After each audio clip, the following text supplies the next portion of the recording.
రాష్ట్రంలో గులాబీ పార్టీ అధికారం కోల్పోయాక నేతలంతా త్వరలో జరిగే ఎమ్మెల్సీ సీటుపై కన్నేశారు. శాసనసభ్యుల కోటాలో జరిగే ఎన్నికల్లో తమకు ఒక్క ఛాన్స్ ఇవ్వాలని గులాబీ బాస్ను లీడర్లు కోరుతున్నారు. ఈసారి బీసీ లీడర్కు అవకాశం కల్పిస్తారన్న ముందస్తు సంకేతాలతో తమ పేర్లు పరిశీలించాలని అధినేతను బీసీ నేతలు ప్రసన్నం చేసుకుంటున్నారట. మరి గులాబీ బాస్ ఎమ్మెల్సీ సీటు ఎవరికి ఇవ్వబోతున్నారు? ఆ సీటు దక్కించుకోబోయే అదృష్టవంతులెవరు?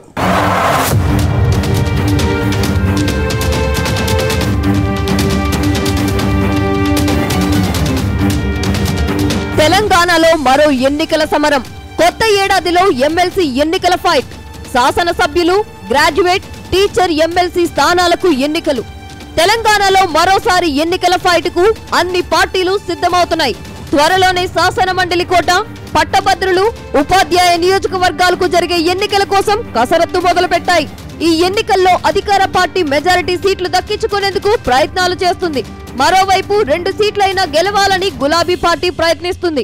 కానీ ఇటీవల రాష్ట్రంలో 10 మంది బీఆర్ఎస్ ఎమ్మెల్యేలు పార్టీ మారారు. 10 మంది నేతలు అధికార పార్టీలో చేరిపోయారు. దాంతో గులాబీ పార్టీకి ఒక్క సీటు మాత్రమే దక్కే ఛాన్స్ ఉంది. ఈ నేపథ్యంలో ఇప్పుడు గులాబీ పార్టీ నుంచి ఎమ్మెల్సీ అభ్యర్థి ఎవరనే చర్చ మొదలైంది. అయితే కారు పార్టీ నుంచి ఆశావాహుల లిస్టు భారీగా ఉండడంతో పదవి ఎవరికి దక్కబోతుంది అనేది ఇప్పుడు ఆసక్తికరంగా మారింది.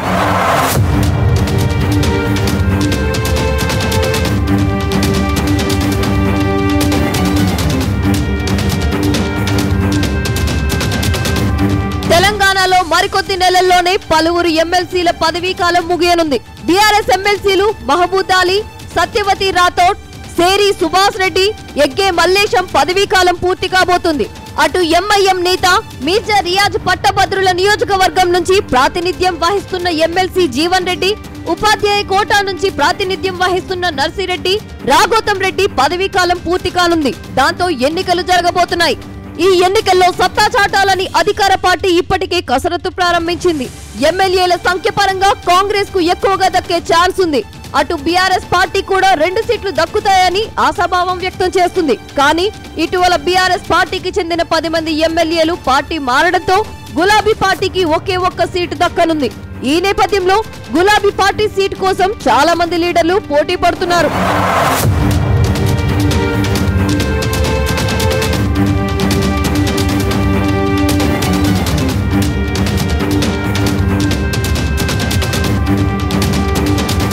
గతంలో బీఆర్ఎస్ సర్కార్ అధికారంలో ఉండగా దాసోజు శ్రవణ్ కు ఏ పదవి దక్కలేదు. కానీ ఎన్నికలకు కొద్ది రోజుల ముందు గులాబీ బాస్ కేసీఆర్ గవర్నర్ కోటాలో ఎమ్మెల్సీగా దాసోజు శ్రవణ్, బీఆర్ఎస్ మరో నేత సత్యనారాయణ పేర్లను ప్రతిపాదించారు. కానీ చివరి నిమిషంలో గవర్నర్ తమిళిసై వీరిద్దరిని రిజెక్ట్ చేశారు.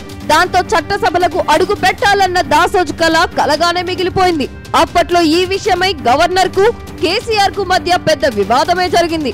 ఆ తర్వాత కాలంలో బీఆర్ఎస్ పార్టీ అధికారం కోల్పోవడంతో నేతలంతా సైలెంట్ అయిపోయారు. కానీ ఇప్పుడు మరోసారి దాసోజు శ్రవణ్ కు కేసీఆర్ మరో అవకాశం ఇవ్వాలని కోరుకుంటున్నట్టు తెలుస్తుంది. దాసోజును మండలికి పంపడం ద్వారా రేవంత్ సర్కార్ వైఫల్యాలను ఎండగట్టొచ్చని భావిస్తున్నారట. ఇదే సమయంలో బీసీ లీడర్ కు అవకాశం ఇచ్చినట్టు అవుతుందని అనుకుంటున్నారట.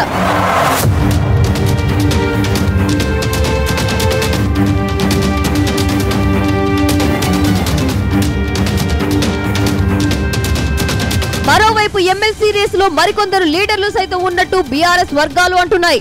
మైనారిటీ కోట మహబూద్ అలీ సైతం ఎమ్మెల్సీ సీటును ఆశిస్తున్నారట. గతంలో ముఖ్యమంత్రి కేసీఆర్ కు అత్యంత ఆప్తుడిగా మహమూద్ అలీకి పేరుంది.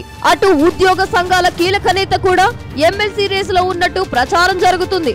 గతంలో ఎమ్మెల్సీగా సేవలందించిన దేవి ప్రసాద్ సైతం ఎమ్మెల్సీ సీటును ఆశిస్తున్నారట. మరోవైపు గులాబీ నేత, యువ లీడర్ ఎర్రల్ల శ్రీనివాస్ గౌడ్ కూడా ఎమ్మెల్సీ సీటును కోరుతున్నట్టు తెలుస్తుంది.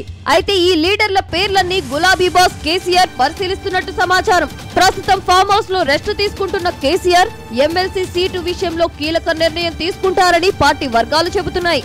మొత్తంగా కేసీఆర్ తీసుకునే నిర్ణయమే అంతిమమని పార్టీ నేతలంతా భావిస్తున్నారని తెలుస్తుంది.